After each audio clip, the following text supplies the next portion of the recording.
दोनों जनता की पार्टी हैं। अगर इन दोनों को जोड़ें, भाटिया जी ने, मैंने कल जोड़ी थी, थोड़ी गलती रह गई, भाटिया जी ने सुधार कराया था। भारतीय जननायक जनता पार्टी, भारत के जननायक, भारत के जननायक जनता पार्टी, तो ये गठबंधन है। भारतीय जननायक जनता पार्टी बन गई इससे। और इस गठबंधन का जो उम्मीदवार है, दोस्तों, पिछली बार हमारे साथी भूपेंद्र मलिक ने चुनाव लड़ा 1 साल पहले, 32,500 वोट आई। भाजपा की तरफ से पहलवान जी ने, योगेश्वर दत्त ने पुनः चुनाव लड़ा, पिछली बार चुनाव लड़ा, 37,500 वोट आई। दोनों की 70,000 वोट हैं। और प्रदीप सांगवान जी कल से आए हैं, अभी कैंडिडेट के साथ प्रचार कर रहे हैं।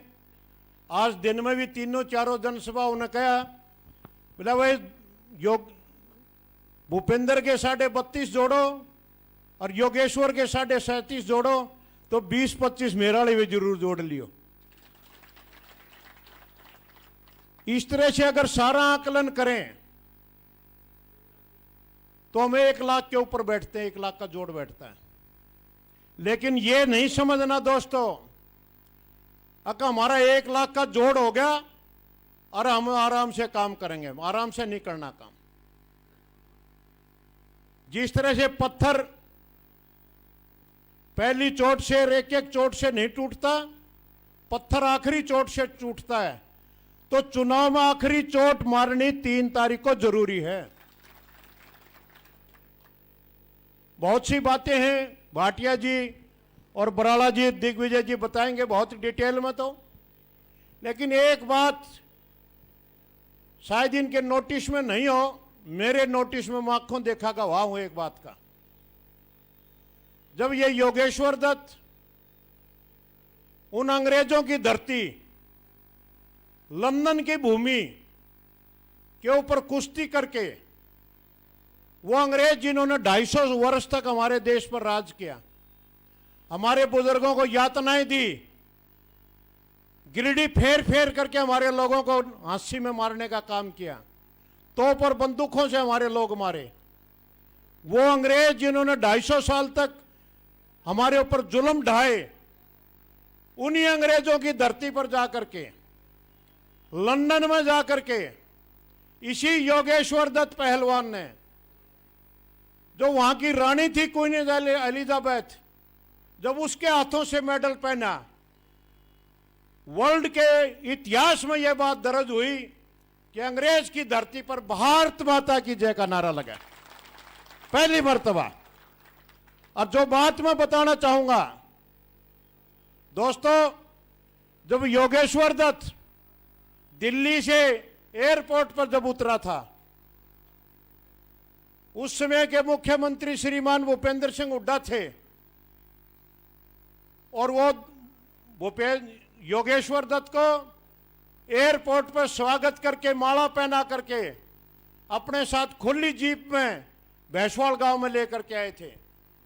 और भैंसवाल गांव में आकर के उसने योगेश्वर दत्त को छाती पर लगाया और कहा, योगेश्वर दत्त, तने भैंसवाल का मान सम्मान नहीं बढ़ाया अकेले, तने गुहाने का नहीं बढ़ाया, सोनीपत का नहीं बढ़ाया, अकेले हरियाणा का नहीं बढ़ाया, तने भूपेंद्र हुड्डा का मान बढ़ाया है।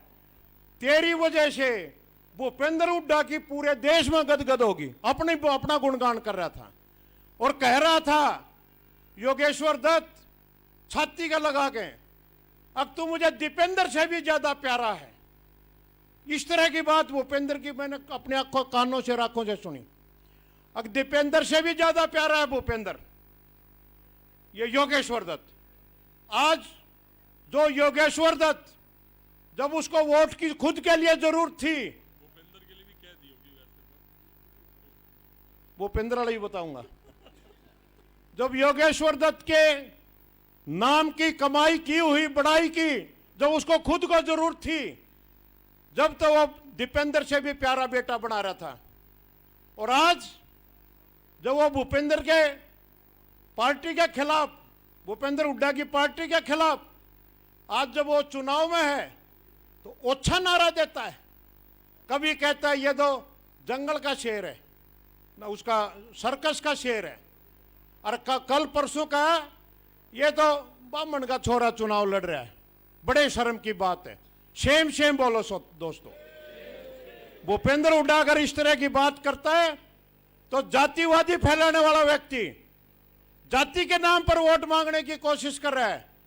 ये हम समाज के लोग, छत्तीस बिरादरी के लोग यहां बैठे हैं, हमें इसका बहिष्कार करना चाहिए और इस तरह की बात करने वाले नेता का हमें सार्वजनिक रूप से अपमान की घोषणा